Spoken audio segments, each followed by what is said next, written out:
اللہ کے فیصلے۔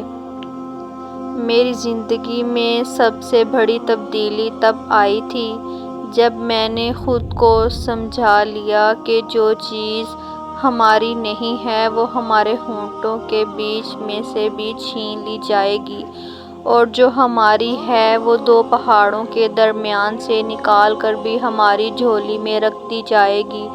اور بس میں مطمئن ہو گئی کہ بے شک اللہ کے فیصلے ہماری خواہشات سے بہتر ہیں۔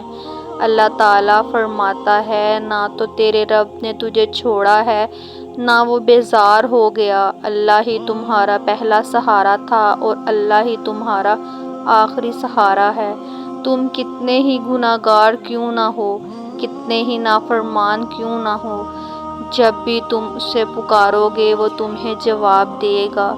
تم پلٹ کر آنے میں دیر کرتے ہو مگر وہ دیر نہیں کرتا، وہ بس تھام لیتا ہے اور رحم فرما دیتا ہے۔ وہ وقت دور نہیں ہے جب تمہیں تمہارا رب اتنا دے گا کہ تم راضی ہو جاؤ گے۔ لوگ اللہ پر توکل کرتے ہیں اور تقویٰ کی راہ اختیار کرتے ہیں، اللہ پاک خود ان کے لیے راستہ بنا دیتے ہیں اور ایسے اسباب پیدا فرماتے ہیں جو بندوں کے وہم و گمان میں بھی نہیں ہوتے۔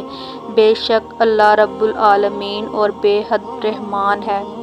اللہ فرماتا ہے، زیادہ سوچنا، شکایت کرنا، خود پر بہت زیادہ دباؤ ڈالنا بند کرو، اس کے بجائے مجھ پر اعتماد کرو۔ تمہارا مجھ پر بھروسہ کہاں ہے؟ میں تم سے زیادہ محبت کرتا ہوں، میں اپنے بندوں کو مایوس نہیں ہونے دوں گا۔